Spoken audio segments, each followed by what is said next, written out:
The Kenya police spokesperson, Charles Owino, has announced his entry into Kenyan politics. Charles Owino is going to run for the Siaya Gubernatorial seat in 2022. And that announcement by Charles Owino has actually complicated the equation for three guys. It has complicated the equation for James Orengo. James Orengo comes from Ugenya. Charles Owino also comes from Ugenya, which means Ugenya constituency will now have two gubernatorial candidates in Siaya. That's complicating the equation. That announcement is also complicating the equation for Opiyo Wandayi. Opiyo Wandayi comes from Ugunja constituency. Ugunja and Ugenya were previously one big constituency. And it's also complicating the equation for one man called Nicholas Gumbo. Nicholas Gumbo contested in the last election, and most people believe that probably he performed better and this is his chance. So the entry of a newcomer into this race is going to complicate the equation for Nicholas Gumbo. So in this video today, I want us to look at factors which are likely to play out in Siaya gubernatorial seat and whether Charles Owino has a chance. But before we do that, if you're watching this video for the first time, please take a second or two, click subscribe button so that next time we produce a video like this, YouTube will automatically notify you. Now let us get to serious business. Charles Owino has announced his entry into politics. And personally, I'm not surprised. Because during the Ugenya by-election, which I followed closely and even went to the ground, I realized that Charles Owino had a lot of interest in that particular election. As a matter of fact, were it not for Charles Owino, I doubt if David Ochieng would have managed. He had a lot of interest invested there, and on the election day, he provided security, which secured David Ochieng's victory. So he has announced that he's going to run. What are some of his chances? What are some of the factors which are going to influence whether he's going to win or not? Let us begin by looking at Siaya as a whole. Siaya County has 6 constituencies. There is Ugenya. Ugenya has 57,600 registered voters. That's where Ochieng comes. That's where Charles Owino comes from. That's where Orengo comes from. Then there is Ugunja constituency, which has 50,000 registered voters. That's where Opiyo Wandayi comes from.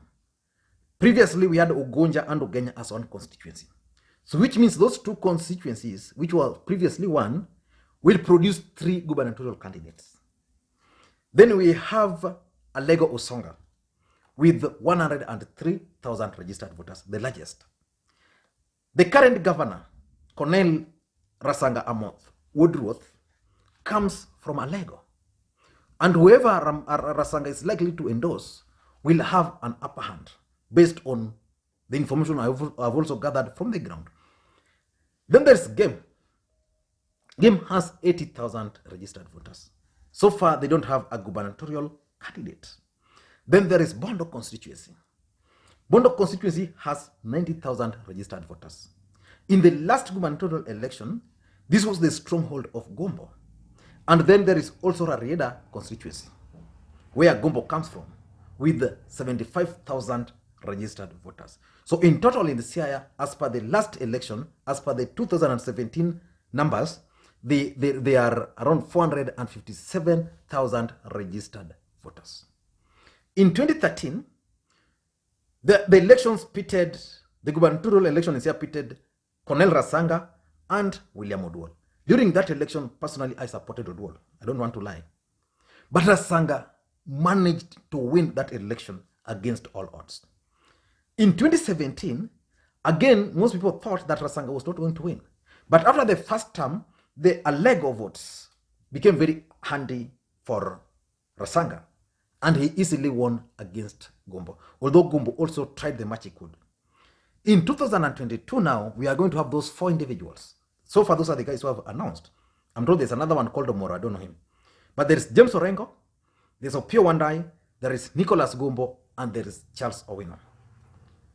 James Orengo is a known guy in this country and in Siaya. So he doesn't really need to market himself. Opiyo Wandayi is a very close ally of Raila Odinga. In fact, he used to be, I think, a personal assistant to Raila Odinga at some point. Then Nicholas Gumbo is also not new. He's a two-time member of parliament for Rarieda. Nicholas Gumbo contested in the last election. And then now Charles Owino, a person who is joining politics for the first time. But what are some of the factors which are going to play in Siaya? I don't want to assume that personally I'm very conversant with the politics of Siaya. No, I'm not. But what are some of the factors which are likely to play there? I was talking to someone from Siaya and he was telling me that the best seat for Charles Owino is basically the Ugenya parliamentary seat. That he can easily win that. But Charles Owino has decided that he's going to go for the Siaya Gubernatorial seat. What are some of the factors which are going to play? Number one is the clan factor. Charles Owino comes from Ugenya. Ugenya has 57,000 registered voters. They are going to share those 57,000 votes with James Orengo, assuming they are going to get 50-50. That's around 20-something. But if you dig deep into the history of Charles Owino, and I think this is what is banking on, Charles Owino originally is from Alego. I'm told the father, maybe, and the mother died when he was still young. Then he grew up at the maternal grandfather, that's in Ugenya. And because he grew up there, he decided to set up his home there. So he can still come and claim that yeye ni mtu wa Lego, just like Obama, the former president of the United States of America, ni mtu wa Lego. You can't deny that. Charles Owino, according to the people now, because once politics kicks in, people start talking. They're saying Charles Owino comes from Alego, and it comes from the clan where Rasanga comes from. So assuming Alego people will say, okay, Rasanga is not running to support mtu wa Ugenya, lakini mtu wetu. So they can give him 103,000. And anybody who is going to win the Alego Sunga votes, likely is the guy who is going to carry the day. So clan politics is going to play a key factor there. In the last election, this is how it played out. And this is why Gumbo really performed. Gumbo locked Bondo and Rarieda. He got substantial votes from there. Then a bit of game. Alego people voted for Rasanga because that was their seat. They voted for Rasanga, and then they went and competed for other votes in Ugenya and Ugunja. But ultimately, Rasanga won. In 2013, Oduol and Rasanga were both from Alego. And because of the party politics, Alego people really did not support Rasanga much in the first term. In the second term, now they supported him fully. Oduol managed to split with him Ugenya. Alego Songa. Then these other ones, like Bondo, Rarieda, Rasanga won. And those are the patterns which we are likely to see. Opiyo Wandayi is banking on the support of Alego. And he's been working very closely with the governor. James Orengo is also banking on the support of the governor. I don't know how the governor is going to split, or how they are going to go and manage to win the support of Alego. So clan factor is going to play outside there. The second factor which is going to play is the ODM party politics. If Raila Odinga is going to be on the ballot, then chances are that the next governor for Siaya is going to be an ODM candidate. And based on the previous experiences, I know someone will easily start the propaganda that Charles Owino is a mole, because in Ugenya, this guy supported Ochieng, and probably because he supported Ochieng, that's why Ochieng won. So far, he has not declared his party. So far, Charles Owino has not declared his party. But assuming he's going to go for the ODM party ticket, what are his chances there? Is he a valued member there? When you put Orengo on a scale, and you put Wandayi on a scale, and you put Charles Owino on a scale of ODM, who do you think they would prefer? I know most of you will say Orengo, but again, even Wandayi is considered one of the ODM party insiders, because I think he's also a member of the Central Management Committee. So the ODM party politics is going to play a role there. Unless he's going to decide that for me, I'm going to run for the Siaya Gubernatorial seat, but without the ODM party. Again, it will be very difficult. It's going to be very difficult for any other person. You know, for a member of parliament, it's okay. But for any other person, it's difficult to convince. Like if you come from Ugenya with 57,000 votes, then you want to convince a Lego to vote for you on a different party with 100 votes, 100,000 votes, then you go to game with 80, you go to Bondo with 70, it becomes very difficult.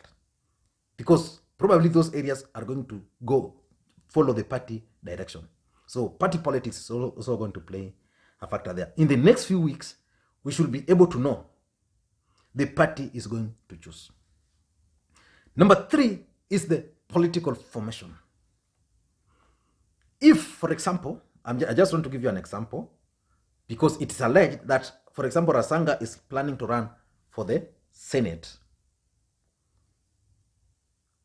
Formation, 2022 formation in Alego.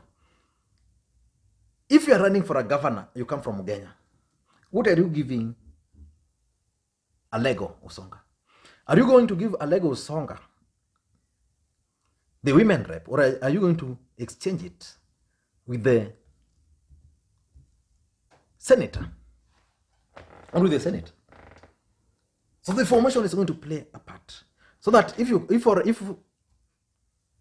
Charles Owino is going to get a good senatorial candidate from Alego and say a women rep, because the current women rep comes from Game and she's likely to run again as a women rep, then he can decide to go and get someone from Bondo or from Rarieda as a women rep, so that those formations are going to play ultimately who is going to be his running mate.